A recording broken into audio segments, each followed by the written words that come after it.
our national security. And today, everybody that I met to a person was professional, was kind, was knowledgeable, and was dedicated to our country. You're a great credit to the United States of America, even though you are very, very far from home. I met some Texans and some Floridians today, and I thought to myself, man, you guys have really signed up for tough duty here in Greenland, but it's a beautiful place. It's a striking place, a very harsh place. The Colonel showed me around, but a very beautiful place. Even in right now, I guess we're still, at least here in Greenland, in the heart of what is winter, because winter, I guess, lasts about 9 months here in Greenland. So I want to thank our reporters for following us around today and covering what we're doing. We'll take some questions from the reporters, but before we did that, I wanted to give some of my special guests an opportunity to say a few words. So we, of course, are thrilled to be joined by Juliet, our National Security Advisor's wife, and by my wife, our Second Lady, Usha. And flanking me here on my left is Chris Ryder, Secretary of Energy, Mike Walter, National Security Advisor, and my dear friend Senator Mike Lee from the great state of Utah, who I joked earlier, I told Mike I'd give him a ride to Utah, and we ended up in Greenland. But I want to, because each of them care about this territory and care about the mission of the American military here in Greenland, for various reasons, touching each of the areas that they focus on, I thought it would be worth hearing from each of them for a little while. So, Chris, if you would say a few words about the importance of energy. Thanks, Chris. Here we are. I will. Let me echo the Vice President's comments to thank you for your service to our country, wherever it is, whatever it takes. And I think we see right here in this beautiful air base in the high Arctic what energy can do. We can make a tough high Arctic environment a beautiful place to live, a comfortable place to live, all sorts of scientific instrumentation, military mission to monitor what's going on in the world. None of this was possible not long ago. President Trump was elected to re-energize America, to take the beauty that you've seen up here and make that a thing of pride and ambition again. Not shaming of energy, not trying to stop its growth and its prosperity, but to re-energize it. So energy makes the world a beautiful place to live. It makes us comfortable and have long, opportunity-rich lives. I'm thrilled and proud to be part of this administration with President Trump and Vice President Vance. Thank you all for your service. I'm honored to be here. Thank you, Chris.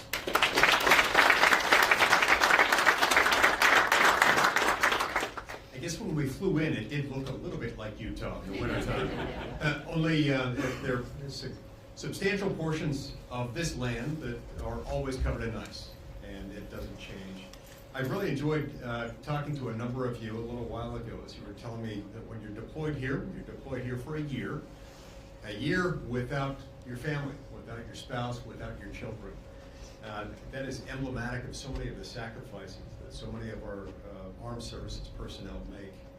And my conversations with our airmen and guardians this afternoon reminded me of the fact that the American people are indeed in good hands. They're in your hands. What you do here makes us safer. And when we're going about our business, our day-to-day lives at home, we don't have to worry about the things that you worry about because you're doing it for us. Thank you so much for that. And I look forward to learning more about what you do here and about the future of the United States and its interaction with this amazing land in this part of the world. Thank you.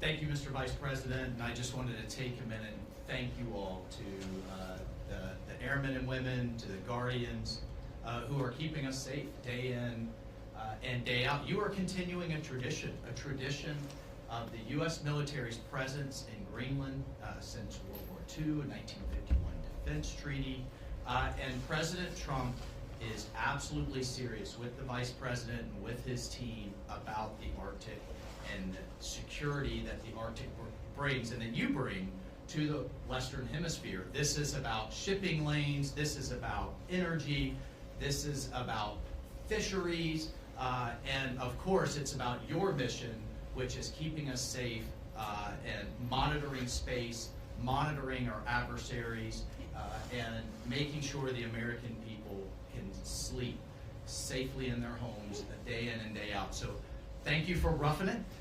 Thank you for being without your families. I bet every one of you are going to pick somewhere in, I don't know, Florida or the Bahamas or something for your next duty station, I would think. But this is also, I mean, what an incredible adventure. I have yet to meet a veteran. My wife is a veteran.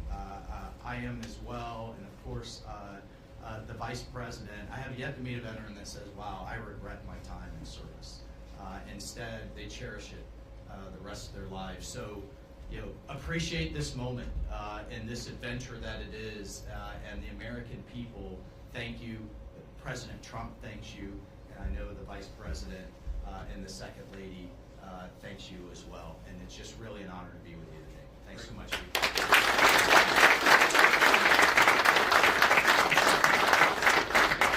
So thank you, Mike. And let me say just a couple of other things, and then we'll take some questions from the reporters. So, number one, I think a lot of Americans wonder, why does Greenland matter so much? Why does the mission of this base matter so much to the American people?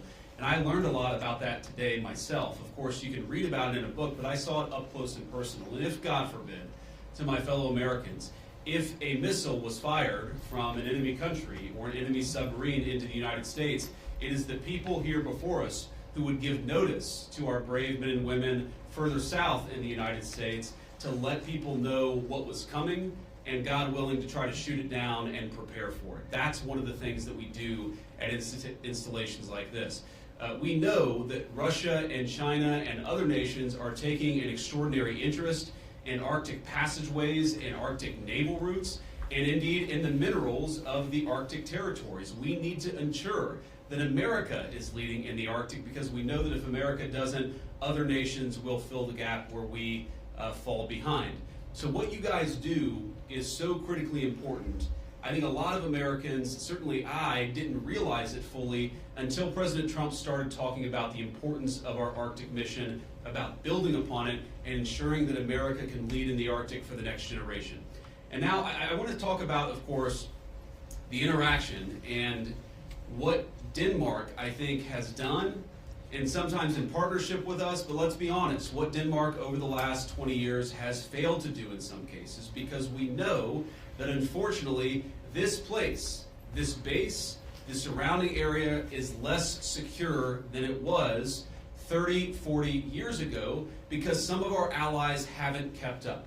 As China and Russia have taken greater and greater interest in Greenland, in this base, in the activities of the brave Americans right here, we know that too often our allies in Europe have not kept pace. They haven't kept pace with military spending, and Denmark has not kept pace in devoting the resources necessary to keep this base, to keep our troops, and in my view, to keep the people of Greenland safe from a lot of very aggressive incursions from Russia, from China, and from other nations. Now, President Trump, as he says all the time, and as a lot of people recognize, is a president of peace. We want to have good relationships with everybody. That includes, even to the extent possible, the Chinese and the Russians. But part of having good relations is showing your strength when you have to.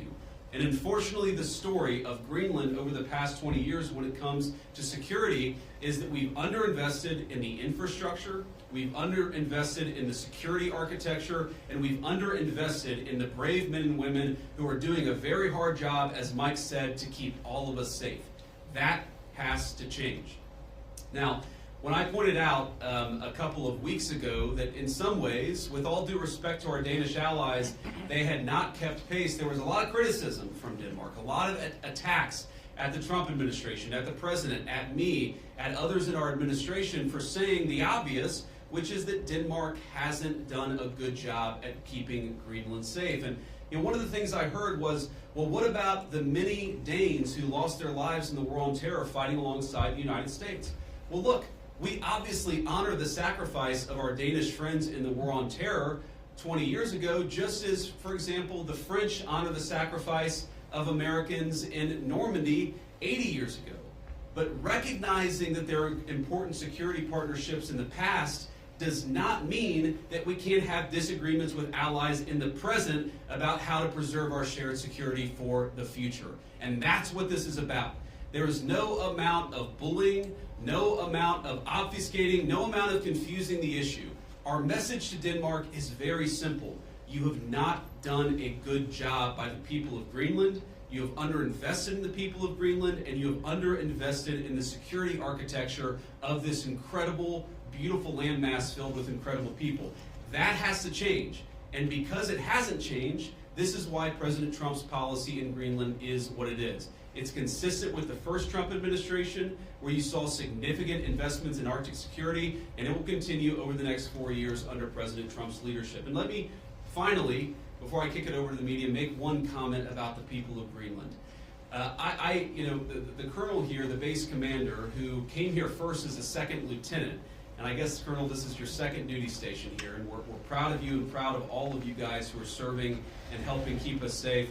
You know, I heard a lot about the respect that our American troops show for the local Greenlandic population, the way that we make and create shelter for hunters and dog slitters, the way that we found ways to turn over traditional tribal land to some of the local populations in order to ensure that they're able to live in accordance with their values. We respect, as the President said in his State of the Union address, we respect the self-determination of Greenlanders.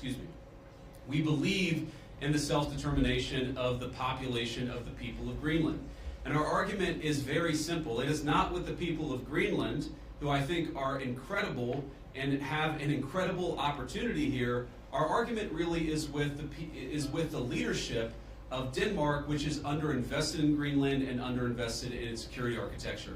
That simply must change. It is the policy of the United States that will change, and I'm proud to be able to stand here with so many brave Americans to better understand the security mission and better understand what you guys do each and every day. For that, I'm grateful for your service. I'm even more grateful.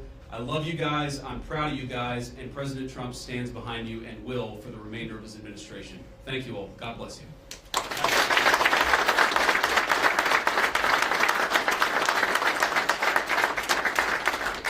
All right, now we'll take a few questions. Both of you guys have your hands up. Whoever can go first. Red scarf, go first. Oh, sure.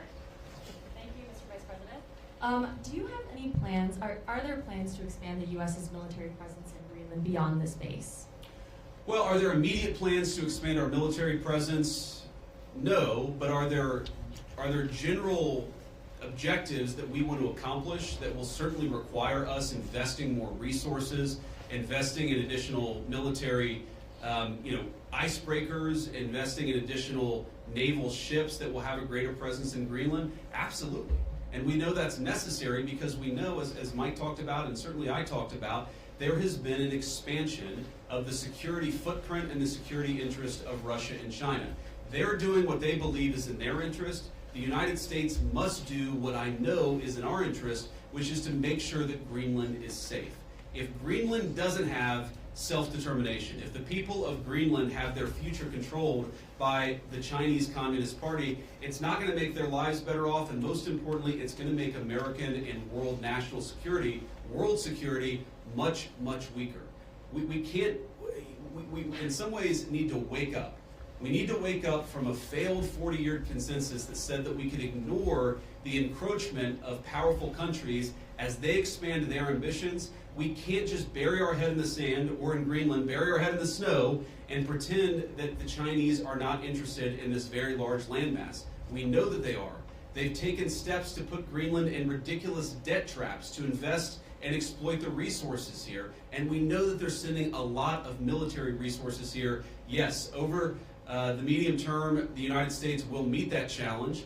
We will put our own resources here. We already have a lot of great resources here, but we know we're going to have to do more to counter some of the nations that we know that we're competitive with. Sure. Thank you so much, Mr. Vice President. And the President said today that we have to have Greenland.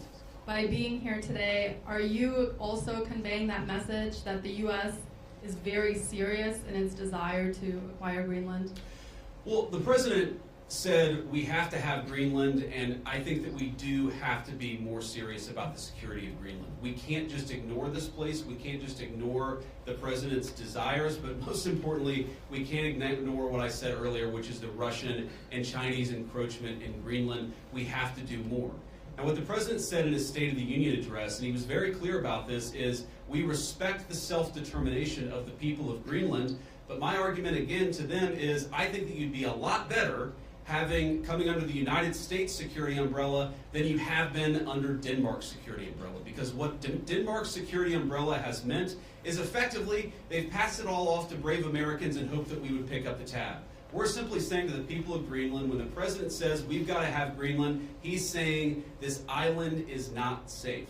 A lot of people are interested in it. A lot of people are making a play. We know that America cares about the security of this island for the sake of the people of Greenland, but also for the sake of the national security interests of the United States of America. So our message is very simple. Yes, the people of Greenland are going to have self-determination. We hope that they choose to partner with the United States because we're the only nation on earth that will respect their sovereignty and respect their security, because their security is very much our security, as these brave Americans show.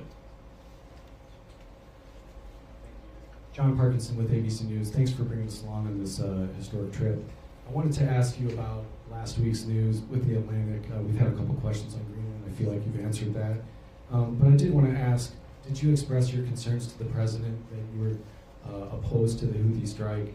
And also, what did you mean when you asked, or when you said in that thread that the president wasn't aware that his directions for Yemen were inconsistent with his message on Europe? Well, I didn't quite say that. I think that's a slight bit misunderstanding of what I said. But we've talked, of course, in the American media about Signalgate, as I called it, for the past week. And here's what I told the president and the entire national security team, is that yes, it is in the interest of the United States of America to preserve navigation. Yes, it is in the interest of the United States to kill terrorists who are preventing navigation in the Red Sea, but we got to make sure that we do it right. We have to be careful. We have to make sure the timing is right. And of course, what that leak revealed, I think, is a private communication between the president's senior advisors about how best to prepare the American people for what we all thought we had to do, about the right timing of when we should do something, and of course, surfacing the strategic questions that we needed to decide and brief the president on so that he could ultimately make the decision about what we would do. What I saw in that Signal chat, and of course what I've seen in the President's senior national security team, is that sometimes we all agree and sometimes we all disagree, but it's important that we all have an honest conversation amongst ourselves and with the President of the United States about what we think is the best interest of the national security of the United States of America.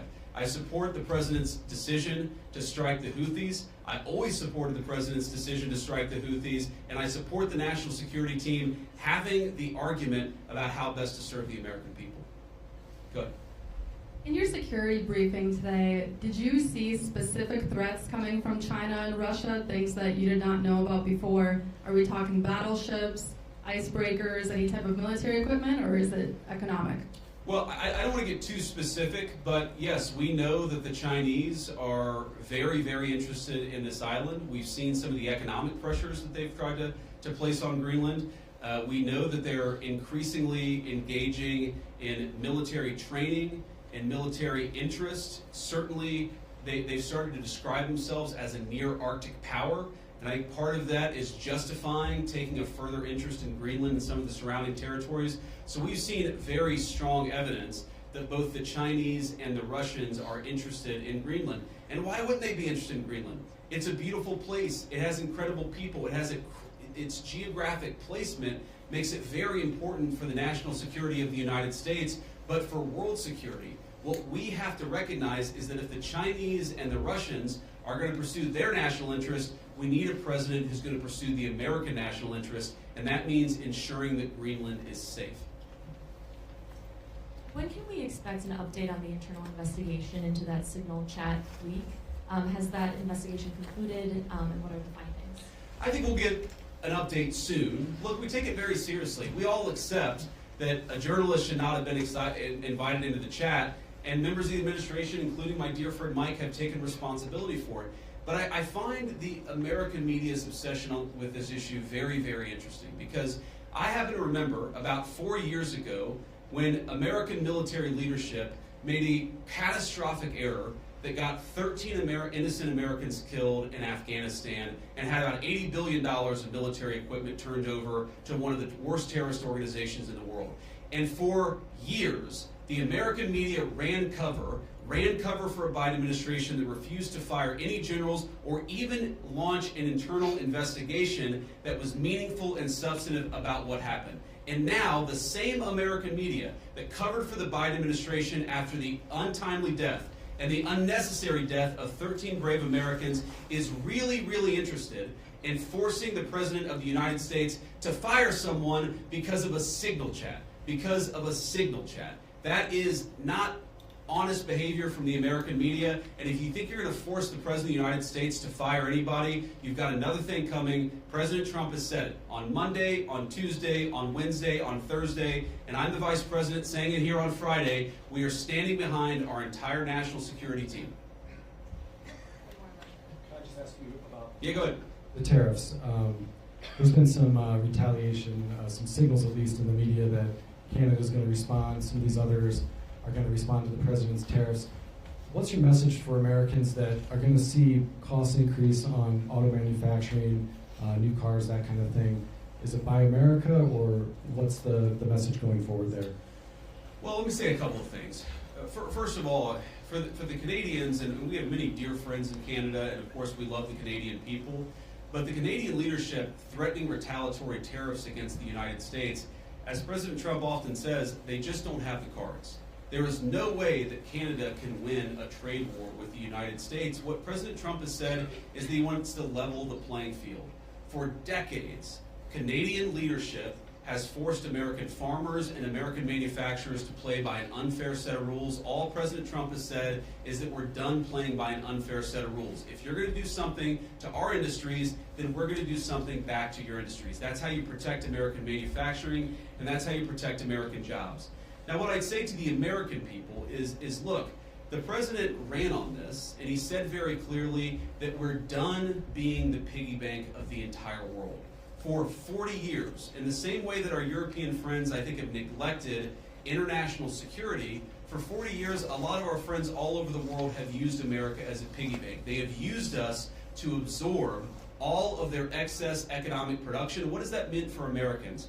For Americans, that's meant manufacturing jobs declining. That's meant middle-class wages going down. That's meant whole towns that have been hollowed out by empty factories, and that means an America that is less safe because our manufacturing isn't as powerful now as it was 30 years ago. I've got all these brave Americans in front of me and a few behind me too. We want to send, if God forbid we have to send Americans to war, we want them to have weapons, the best weapons in the world that are manufactured in America and not in China. The way you do that is to rebuild the American manufacturing sector. The days of America being the piggy bank of the world, the days of closed factories, the days of people not being able to get a middle-class job in this country, they're over.